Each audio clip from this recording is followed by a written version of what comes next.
반갑습니다. 송주준입니다. 영상을 혹시 처음 보시는 분들은 구독과 알림 설정까지 해주시면 감사하겠습니다. 오늘 저는 윤미향에 대한 이야기를 좀 해보고자 하는데요. 여러분도 잘 아시는 것처럼 지금까지도 윤미향과 관련돼서 계속해서 의혹이 나오고 있습니다. 그런데 이런 식의 의혹에 대해서 여당은 이 과하게 윤미향을 감싸고 도는 듯한 그런 모습을 보여주고 있는데요. 이런 식의 모습에 대해서 여당 내에서조차도 비판의 목소리가 나오고 있는 상황입니다. 그도 그럴 것이 조국 때도 그렇고 윤미향 때도 그렇고 이거는 뭐 정치적인 문제를 떼어놓고 일반 상식의 눈으로 봤었을 때 누가 보든지 간에 문제를 제기할 수밖에 없는 그런 상황이다 보니까 여당 내에서조차도 이런 윤미향 감싸기에 대해서 비판의 목소리가 나오고 있죠. 그런데 이번에 일각에서 여당이 이렇게 윤미향을 감싸고 도는 듯한 이유가 단순하게 윤미향 개인에 있는 것이 아니라 윤미향 뒤에 있는 조금 더 거대한 세력을 위한 것이 아닌가라고 하는 지적이 나오고 있습니다. 해당 지적에 대해서 최근에 윤미향 씨와 관련돼 있는 한 단체가 문재인 대통령을 대놓고 견제하는 듯한 모습을 보여주고 있어서 해당 지적이 조금 더 설득력을 얻고 있는데요. 오늘 저는 그 내용에 대해서 정리를 해보고자 합니다. 같이 한번 보시죠. 자, 제가 블로그에서 다음과 같은 글을 좀 봤는데요. 주권연대라고 하는 단체에서 올린 글입니다. 이 주권연대라는 것이 뭐냐라고 하니까 이렇게 이제 소개하고 있습니다. 국민이 정치의 전면에 나서고 사회 변화를 주도하는 국민주권 시대가 열렸습니다. 라고 하면서 지난 반세기 세계 민중위에 군림하여 온갖 횡포를 부리던 미국이 마지막 숨을 몰아쉬며 무너지는 모습을 보고 있습니다. 뭐 이렇게 약간 반미적인 모습을 보이고 있죠. 그러면서 민족의 존엄과 자주권을 지키고 외세의 부당한 간섭과 요구를 저지할 것입니다. 이렇게 얘기하죠. 또 적폐를 청산할 것이다. 뭐 이렇게 얘기하고 국민주권연대는 한국 사회의 진보와 통일을 위해 노력하는 정당, 단체들과 힘을 모을 것입니다. 이렇게 소개하고 있습니다. 자, 우리가 이제 주권연대가 스스로를 소개하고 있는 저 글의 내용을 보면은 어떤 성격을 띠고 있는 단체인지는 알 수 있을 것 같습니다. 흔히 이제 대부분 사용하는 용어들이 있죠. 자주통일이라든지 뭐 미국에 대해서 조금 반감을 가지고 있다든지 적폐 청산이라든지 뭐 이런 것들을 이제 주장하시는 분들이 대체로 어떤 성향을 갖고 있는지는 영상을 보시는 분들이 아실 것 같습니다. 그런데 이 블로그에 다음과 같은 게시물이 올라와 있었는데요. 자, 학생들이 뭔가 시위를 하는 듯한 그런 모습인 것 같습니다. 밑에 이제 보니까 문재인 정부 규탄 기자회견 뭐 이렇게 적혀 있죠. 자, 카드에 적혀있는 내용을 보니까 한미 동맹에 매달리는 뭐 쭉쭉 나와 있고 민족 자주의 길에 뭐 이런 얘기 지금 막 쓰고 있습니다. 그래서 제가 이제 저 사진을 보면서 참 안타깝다라는 생각이 들었습니다. 그도 그럴 것이 사진 보면 지금 앳된 친구들이잖아요. 대학생 애들인 것 같은데 저런 애들이 막 민족 자주 막 이런 걸 외치고 있고 미국에 대해서 막 반감을 가지고 있고 이런 모습 보면 참 제가 안타까워요. 그냥 저 나이대라고 한다면 미국 제품도 그냥 잘 쓰고 뭐 애플 제품이 됐건 뭐가 됐든 잘 쓰고 그러면 되는 것인데 어쩌다가 쟤네들이 저런 생각을 갖게 됐을까? 쟤네들 정체가 뭘까 싶어가지고 유심히 봤는데 이렇게 나와 있습니다. 한국 대학생 진보연합 회원이 기자회견을 낭독했다라는 거예요. 저 친구들이 지금 정체가 뭐라는 겁니까? 대진연이라고 불리는 한국대학생 진보연합회 소속 친구들이라는 거 아닙니까? 그럼 우리가 한번 좀 살펴봐야 되겠습니다. 이 대진연이라는 단체 어떤 단체냐? 자, 대진연의 우리가 정체를 조금 살펴보게 되면은요. 이 친구들이 지난번에 이런 행동을 했었습니다. 기억나시죠? 대사관 월담을 했던 친구들입니다. 결국에 어떻게 됐습니까? 대진연 회원 4명이 구속이 됐었죠. 그 대진연 친구들은 스스로에 대해서 진보다 이렇게 얘기하는 것 같은데 제 개인적인 생각으로는 저 친구들을 진보라고 부를 수 있을까 싶습니다. 그도 그럴 것이 우리가 일단 기본적으로 진보주의자다라고 얘기하려면 어느 정도 현실 감각은 유지를 해야 되는 거 아니겠습니까? 근데 쟤네들 같은 경우는 보면은 완전히 그냥 현실 감각을 상실해 있는 것 같아요. 미국에 대해서 지금 바라보고 있는 관점 자체가 21세기의 관점에서 바라보는 것이 아니라 무슨 뭐 제국주의 시대의 관점에서 지금 미국을 바라보는 듯한 그런 모습을 보이는 거 아니겠습니까? 그러다 보니까 현실 감각을 완전히 지금 상실하다 보니까 너무 감정에 사무쳐가지고 얼마나 감정에 사무쳤으면은 아니 뭐 대사관 지금 뭐 월담까지를 하겠어요 쟤네들이. 그렇지 않겠습니까?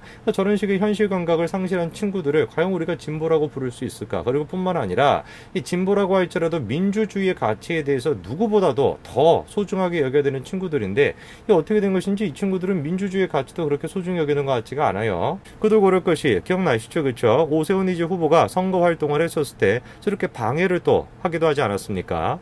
나경원 의원 사무실에도 마찬가지로 찾아가가지고 저런 식으로 또 선거 방해를 했었죠.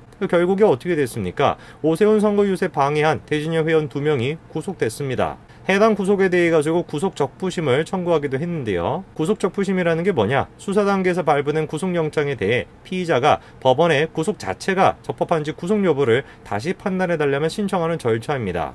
그러나 그 결과도 마찬가지로 기각이 됐었죠. 이러다 보니까 우리가 이 친구들을 어떻게 진보라고 부를 수가 있겠습니까? 자기랑 조금 생각이 다르다 그래서 자신이 추구하는 이익과 좀 다르다 그래가지고 기꺼이 그 사람들의 선거 활동을 방해하겠다? 선거 절차를 무시해도 된다? 이런 식의 생각을 가지고 있는 친구들을 어떻게 우리가 진보라고 부를 수 있겠습니까? 정말 비극적인 거는 이런 젊은 친구들이 스스로는 정의의 사도 이렇게 생각하지 않겠습니까?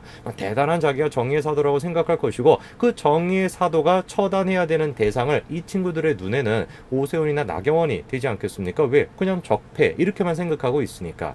이 현실 감각을 상실하게 됨으로써 발생하는 이 이념에 치우친 이제 이 친구들의 모습을 보니까 정말 제가 마음이 아프면서도 좀 불현듯 떠오르는 사람이 있는데 이 윤미향 씨와도 좀 비슷하다 그런 생각이 좀 들었어요. 그런데 그 이후에 시간이 지나고 나서 놀라운 사실이 밝혀지지 않았습니까? 오세훈 선거를 방해했던 대진현 2명이 김복동 장학금을 받았다라는 겁니다. 근데 김복동 장학금이라는 게 그냥 장학금이 아니에요. 내용을 보시게 되면은 대진현 소속원들이 지난해 김복동 장학금을 받았던 것으로 5일 알려졌다라는 거 아닙니까? 그런데 김복동 장학금이라는 게 뭡니까? 더불어민주당 윤미향 의원이 이사장으로 있던 정의연이 주관했었던 그런 장학금입니다. 그러다 보니까 바로 이제 나왔던 의혹이 뭐냐면은 당시 윤미향 의원은 민주당 비례위성정당인 더불어시민당의 비례 7번으로 출마한 상태였죠. 그러다 보니까 야당에서 나오는 얘기가 뭡니까? 대진현의 조직적인 낙선운동에 민주당이 관여된 것이 아니냐 이런 의혹이 나왔던 것입니다. 그래서 오 전 시장도 오세훈 전 시장도 뭐라고 얘기를 했습니까?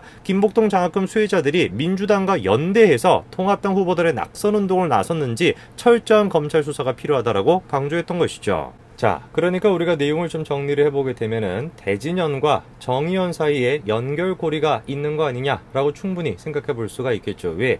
윤미향 씨가 이사장으로 있던 당시에 그 정의연에서 이 대진현 친구들한테 김복동 할머니 그 장학금을 줬다라는 걸 통해서 충분히 생각해 볼 수 있는 거 아니겠습니까? 이러다 보니까 이 배우가 누구냐? 이거 조직적으로 이루어지는 거 아니냐? 이런 얘기가 나올 수밖에 없는데 진중권 전 교수도 이렇게 지적했습니다. 김복동 할머니 이름으로 된 장학금을 받은 아이들이 민주주의의 생명인 선거를 방해하는 범죄를 저지르고 다니니 라면서 그동안 정의연을 NL운동 조직의 물주로 활용해 왔다 라면서 정의연과 현 여권 기반 중 하나인 NL과의 연관성을 의심했다라는 것이죠. 해당 내용에 대해서 미래통합당도 마찬가지로 얘기를 했습니다. 오세훈 선거 방해했던 대진현에 대해서 배후까지 철저하게 수사를 해야 된다라는 거죠. 내용을 보시니까 대진현은 오 후보뿐만 아니라 전국에서 동시다발적으로 선거 방해 행위를 일삼았다라는 거 아닙니까? 그러다 보니까 치밀한 계획하에 자인된 조직적인 범죄 행위라고 볼 수밖에 없는 것이고 배후를 의심할 수밖에 없는 상황이라는 겁니다. 그 진중권 전 교수가 지금 제시하고 있는 의혹이 뭐겠습니까? NL 계열에서 대표적으로 임종석이나 이인영 이런 사람들이 이제 NL 계열이다 이렇게 이제 많이 여겨지지 않습니까? 근데 이 NL 계열에서 물주로 사용을 해왔던 게 바로 정의연이라는 단체라는 거예요. 그러다 보니까 윤미향 씨도 마찬가지로 이들과의 연관성을 우리가 떼어놓고 볼 수가 없겠죠. 자, 그런데 지금 이제 상황을 가만히 보게 되면은 이제 북쪽에서 계속해가지고 강도 높게 비판을 하면서 급부상하고 있는 사람이 있는데 그 사람이 바로 누굽니까? NL 계열이라고 여겨지는 임종석 씨입니다. 대표적인 NL 계열이라고 여겨지는 임종석 씨가 현재 어떤 상태입니까? 김현철 통일부 장관이 사퇴를 했죠. 그리고 난 뒤에 차기 통일부 장관 중 한 명으로 지금 거명되고 있습니다. 그 일각에서는 지금 이런 얘기까지도 나와요. 김여정이가 계속해가지고 저런 식으로 지금 강도 높게 비판하는 이유 자체가 임종석이를 다시 뭔가 좀 끌어들이려고 하는 거 아니냐 이런 얘기까지도 지금 나오고 있는 상태입니다. 왜? 임종석이랑 김여정 사이가 나쁘다라고 얘기하기가 어렵죠. 실제로 임종석 씨는 두 사람을 전부 다 만난 적이 있었고요.